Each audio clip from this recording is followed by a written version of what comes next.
Some mysteries wear crowns, others wear skin. Throughout history, a handful of people have appeared like glitches in reality, walking puzzles that make time, logic, and science bend at the seams. Their lives raise questions we still can't answer. Were they warnings, accidents, or something not meant for our world at all? Stick around, because some of these strange souls may not be stories from the past, but whispers from the present. In the candlelit courts of 18th century Europe, one man stirred whispers louder than the king's. The Count of Saint Germain, ageless, originless, and terrifyingly brilliant. He painted, composed, spoke dozens of languages, and never seemed to age.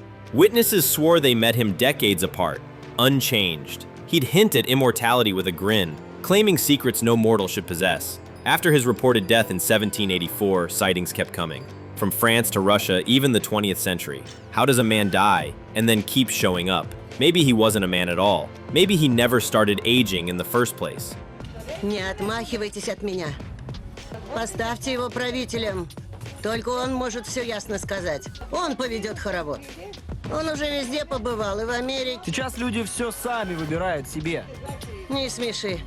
Когда это люди могли что-то решать? She couldn't see the world, but somehow, she saw through. After a furious storm stole her vision, Baba Vanga began whispering secrets that would shake nations. In her tiny Bulgarian village, powerful men came humbled, seeking her eerie foresight. She predicted wars, disasters, even Stalin's death, long before headlines confirmed it. She said voices spoke to her, not human ones. Skeptics called it coincident. Believers, they think she peeked into another dimension. Whatever it was, she knew things no one should. And here's the wildest part. Many of her prophecies are still unfolding, so maybe the blind mystic never stopped seeing.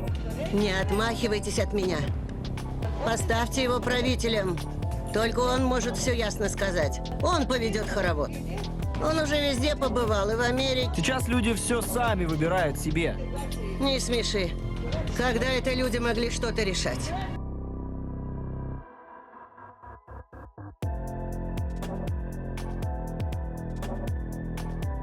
It started with a cryptic forum post. Then everything spiraled. A man calling himself John Teeter claimed he was a time traveler from 2036 armed with a mission and a machine called the C-204. He warned of civil unrest, diseases, and a fractured future, some of which actually happened. People laughed until he disappeared without a trace. No identity, no origin, just a digital ghost. To this day, no one's cracked the case. Was he a prankster, a prophet, or something classified? His posts still haunt the internet, and who knows, maybe he's reading this from a decade we haven't reached yet.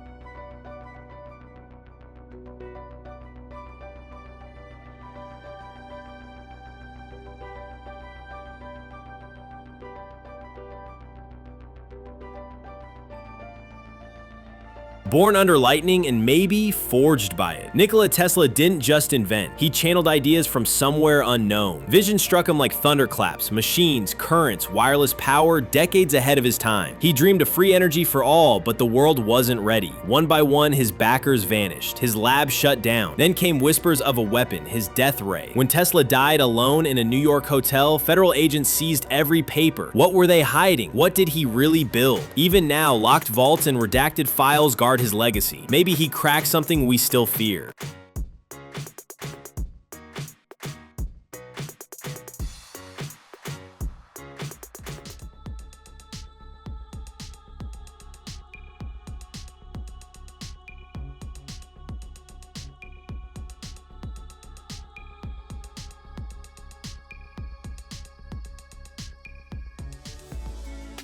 Wall Street had seen wild success before, but nothing like this. A man named Andrew Carlson showed up with just $800 and flipped it into $350 million in 2 weeks. 126 trades, all perfect. Statistically impossible. When the FBI caught up to him, he didn't stutter. He said he was from the year 2256. He'd already seen the future. Investigators laughed until Carlson vanished. No records, no prints, not even a real identity. Just a name, a story, and a trail of money no one could explain. Maybe he didn't break the market, maybe he broke time itself.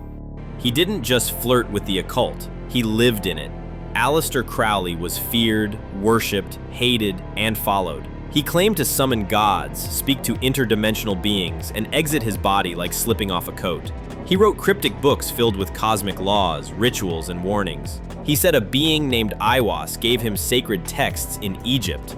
Was it madness or a message from beyond?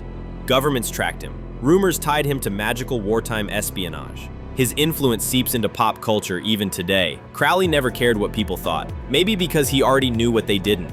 A boy appeared out of nowhere, silent, confused, barely able to speak. It was 1828 in Nuremberg. He called himself Caspar Hauser, and he said he'd spent his whole life in darkness. No family, no history, just a letter and wild rumors. Some said he was a kidnapped prince, hidden to protect royal secrets. Others thought he was a liar, planted for political chaos. But just when people got close to answers, Caspar was stabbed. He died without ever fully telling the truth. His bloodline was never confirmed. His story still haunts Germany. Some mysteries don't die, they just vanish. One man, one plane, one impossible escape.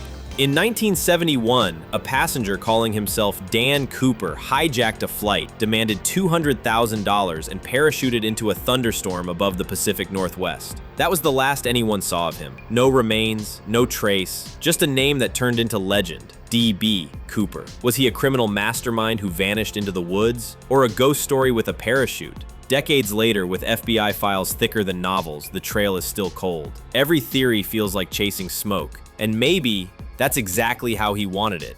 After all, how do you catch someone who never existed?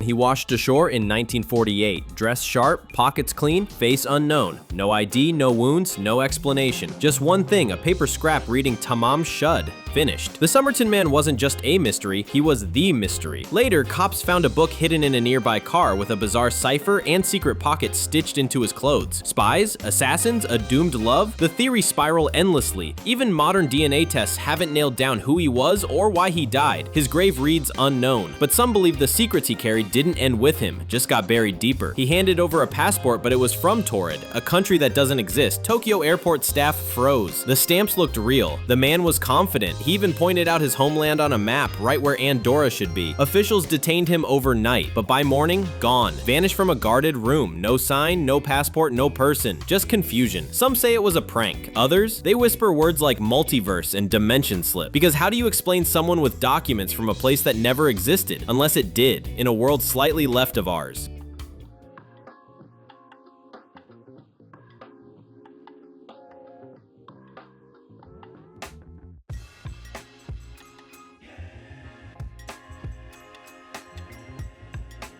In a secret Soviet lab, a woman sat silent and made the impossible move. Nina Kulagina stunned Cold War scientists by shifting objects with nothing but thought. No wires, no tricks, just pure, unnerving focus. Matches slid, needles spun. A frog's heart, they say, stopped mid-beat. Filmed, tested, still unexplained. She claimed it was psychic energy. The military watched closely, maybe too closely. Was it real telekinesis or a Cold War illusion? Decades later, her footage still baffles skeptics. Whatever Nina tapped into, it was enough to make scientists sweat. And if she could do it, who else can?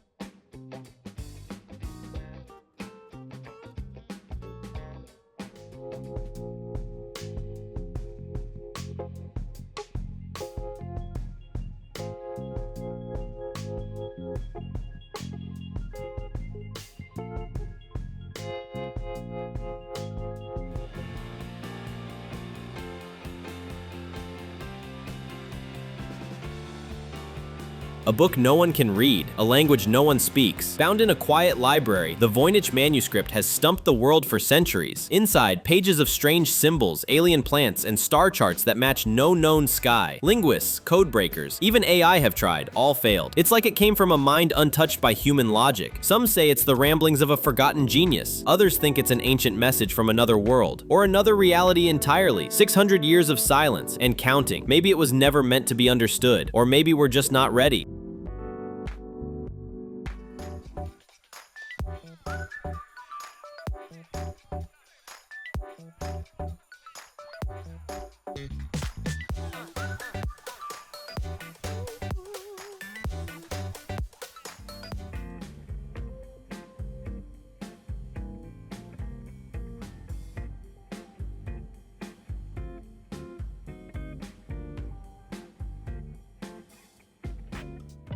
He wasn't a priest, he wasn't a royal, yet Grigory Rasputin moved through Russia's palaces like he belonged to another realm. He healed the Tsar's sick son with no medicine, just his presence. People feared him, worshipped him, hated him, but when assassins came for him, poison didn't stop him. Bullets didn't. Ice-cold water didn't. He wouldn't die. Not easily, not quickly. What kind of man survives that? What power clung to him so tightly? Rasputin blurred the line between myth and man, and over a century later, his mystery still walks the edge of the impossible.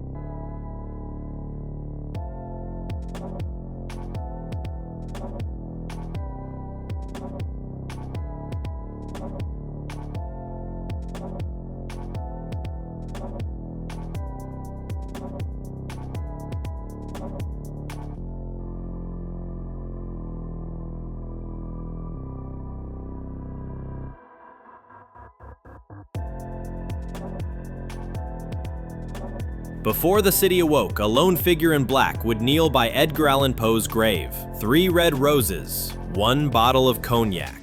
From the 1930s to 2009, the ritual never changed. No words, no face, just a quiet devotion that whispered across decades. Was it one man, a family tradition, or something more poetic, like Poe's spirit drawing someone close? Mysterious notes appeared later, emotional, cryptic, never revealing the identity. When the Poe toaster vanished for good, it felt like losing a ghost we never really knew. A tribute turned into a legend, and now no one knows who mourns the mourner.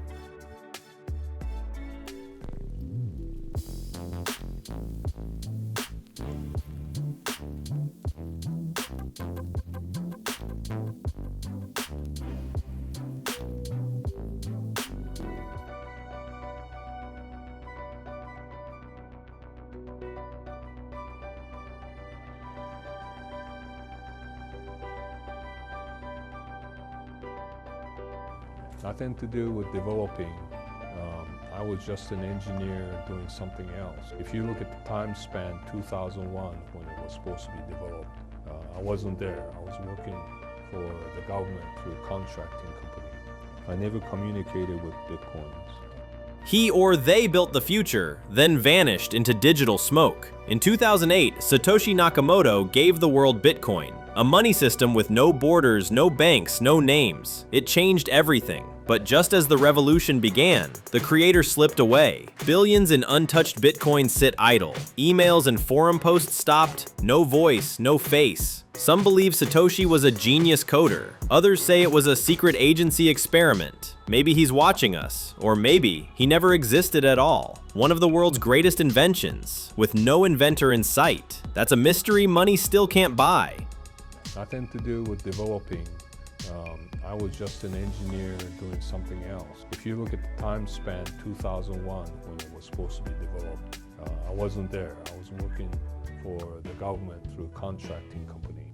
I never communicated with Bitcoins. Leah wrote all this? Yeah. 2010 to 2000. I was at home. Okay. I wasn't working for anybody. Okay. I just believe that somebody put that fictitious name in there. One announcement. This bathroom, I spent movie set here.